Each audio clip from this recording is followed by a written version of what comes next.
C'est un rêve vieux comme le monde, un fantasme qui n'était pas censé se réaliser un jour. Devenir plus beau, plus fort, plus intelligent, repousser les limites de la condition humaine. Aujourd'hui, les progrès de la science nous donnent les moyens de tutoyer ce rêve. Nous avons toujours voulu être immortels, avoir toutes sortes de super-pouvoirs. Mais aujourd'hui, cela devient vraiment plausible. Robotique, intelligence artificielle, nanotechnologie, génétique, ces nouvelles technologies nous promettent de réaliser un vieux fantasme, améliorer l'homme. Nous voulons manipuler, nous voulons modifier, nous apprenons à nous changer nous-mêmes. En essayant de nous améliorer, allons-nous faire de nous des monstres? Voyage à la recherche de cet homme du futur, hybride mi-homme, mi-machine, humain génétiquement modifié, un homme presque parfait.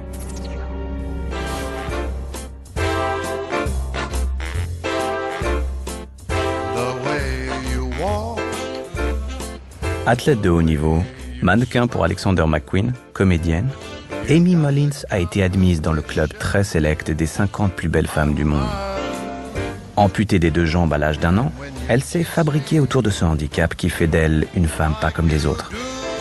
Avec elle, les prothèses sortent du domaine thérapeutique et font leur entrée dans la cosmétique.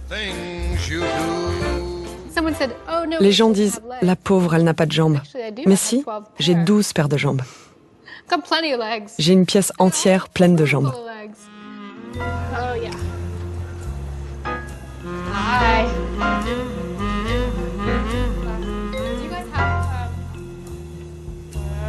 À en croire Amy, nous irons bientôt faire les boutiques pour nous acheter des paires de jambes mieux que nature et conformes à celles que nous vendent déjà les magazines. Nous aurons des membres sous garantie, avec option.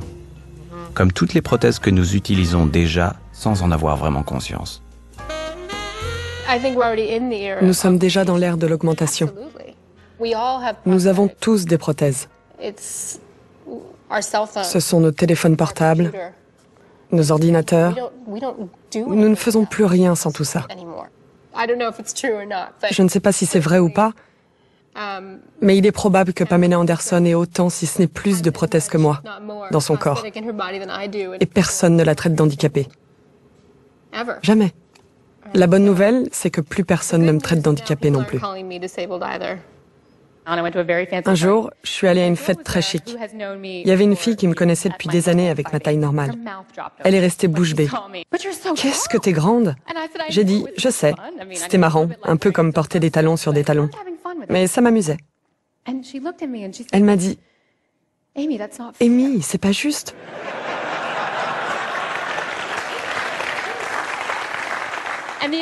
Et le truc dingue, c'est qu'elle le pensait. C'est pas juste que tu puisses changer de taille comme tu le souhaites. Que quelqu'un puisse envier le fait que j'ai des prothèses aujourd'hui, c'est un concept totalement nouveau.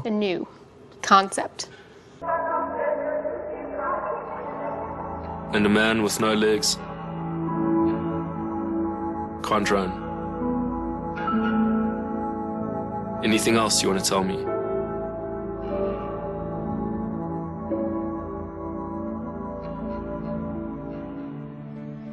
Amy Mullins et Oscar Pistorius sont les pionniers d'une ère nouvelle. Une ère où un homme diminué devient un homme augmenté. Un jour, dans les milieux les plus compétitifs, les mannequins, les sportifs de haut niveau ou les militaires seront amenés à remplacer leurs bras, leur œil ou une partie de leur cerveau par un organe artificiel plus beau ou plus performant.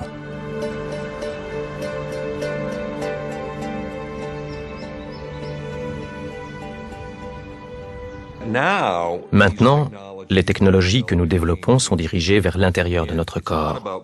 Il ne s'agit plus de modifier notre environnement, mais de nous modifier nous-mêmes. C'est l'une des 5 ou 6 plus grandes révolutions de ces dernières 10 000 années, selon comment on compte la naissance de Jésus-Christ. C'est un pas aussi important que la sédentarisation. Nous avons eu l'avènement de la conscience, l'ère industrielle, l'ère de l'information. C'est un énorme défi. La question est de savoir comment nous allons rester humains au milieu de tout ça. Le décryptage du cerveau avance à une vitesse phénoménale. Neurone après neurone, les zones du cerveau délivrent leur mystère. Ces images inédites, ultra confidentielles, montrent une expérience menée sur un singe avec toutes les précautions d'usage. Comme il s'agit de décoder les mécanismes de la marche, il a fallu apprendre au singe à marcher sur 2 pattes comme un humain. 3 électrodes implantées dans son hypothalamus permettent d'enregistrer son activité neuronale lorsqu'il bouge les jambes. Ailleurs, on décode aussi la mémoire, le langage, le désir. La plupart de ces expériences sont déjà pratiquées sur des cobayes humains.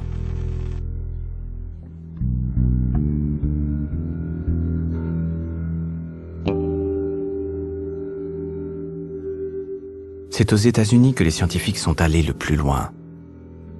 Des chercheurs de Boston ont entrouvert la porte vers une médecine d'amélioration. Pour sortir ce tétraplégique de son isolement, ils l'ont doté d'une fonction surhumaine, déplacer des objets par la pensée.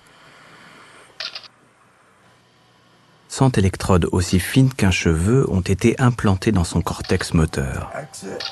Ces électrodes captent les signaux électriques émis par les neurones et les transmettent à un ordinateur.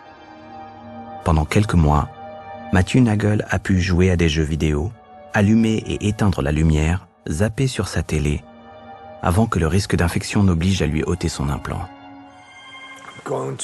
Je vais ouvrir mon premier mail. Il dit bravo, vous faites un beau boulot.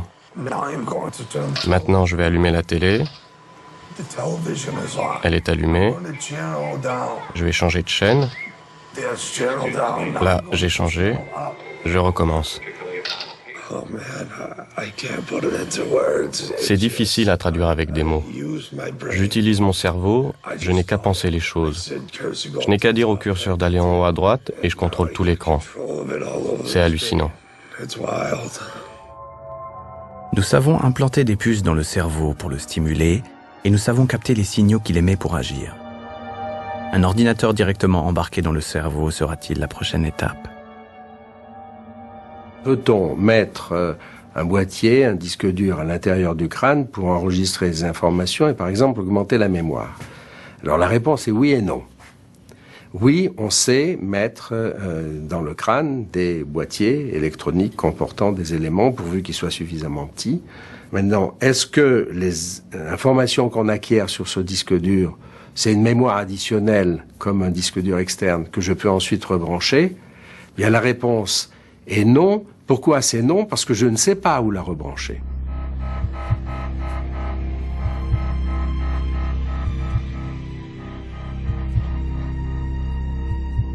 Un simple problème de câblage nous séparerait d'un homme à la mémoire augmentée. Certains scientifiques prétendent que ce problème pourrait être résolu d'ici 5 à 10 ans. Je sais que ça paraît fou, mais les fondateurs de Google parlent déjà sérieusement d'avoir Google directement dans le cerveau, avec un implant. La première fois qu'ils en ont parlé, on a pensé qu'ils plaisantaient. Mais non, ils sont sérieux.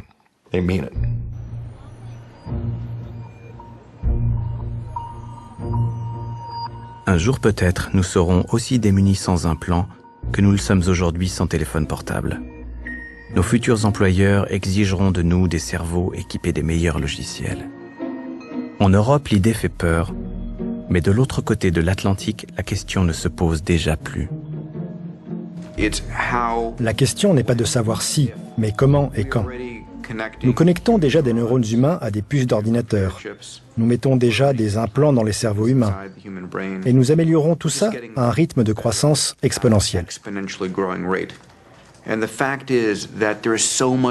y a tellement d'argent à se faire que les capitaux vont affluer à un rythme très rapide. Et cela va jeter de l'huile sur le feu.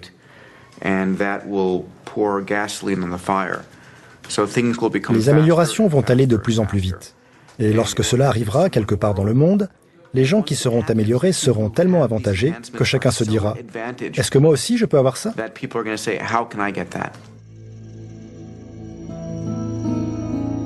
Peter Diamandis est transhumaniste.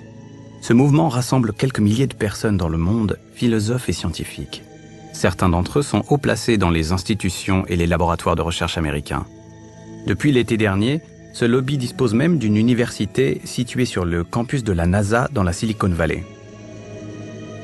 Comme tous les transhumanistes, Rod prépare l'évolution des plus riches d'entre nous vers une espèce humaine technologiquement augmentée qui succédera à l'Homo sapiens.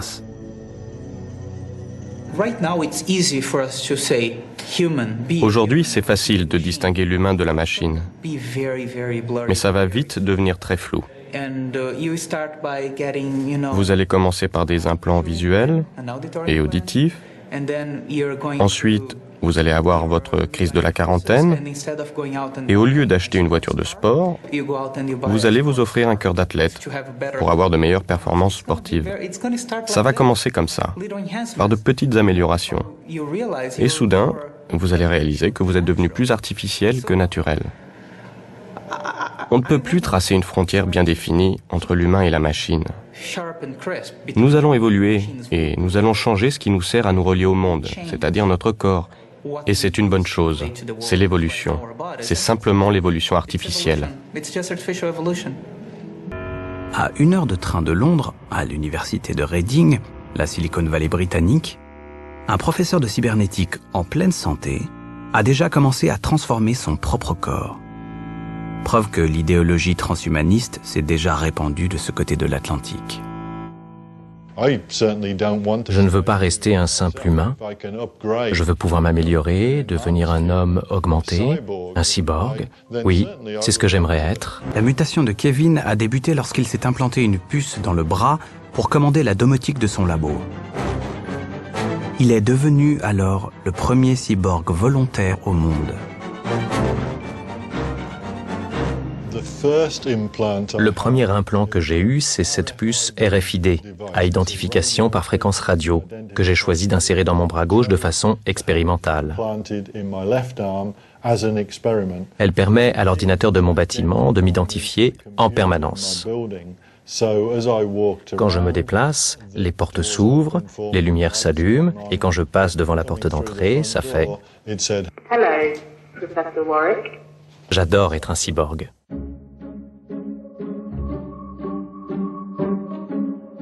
Quelques mois plus tard, Kevin décide d'aller plus loin. Il se fait implanter une deuxième puce dans le bras. Mais cette fois-ci, la puce est connectée directement à son propre système nerveux. Son objectif ? Commander à distance une main robotisée. 2h15 d'opération extrêmement délicate, endurée avec le sourire et sous l'œil des caméras. Ça a pris 6 semaines pour apprendre à mon cerveau à reconnaître les nouvelles impulsions, pour mesurer la force de ma main robotisée. C'était comme un sens du toucher supplémentaire, un nouveau sens que mon cerveau ne connaissait pas encore.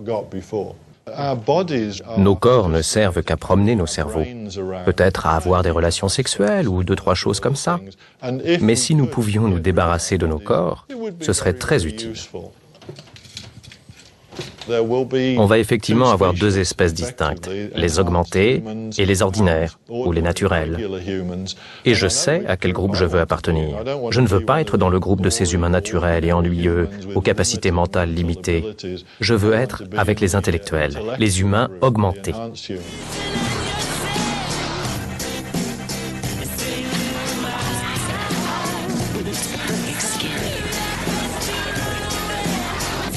Younger, smaller, lighter, fuller, tighter, thinner, softer. It really works.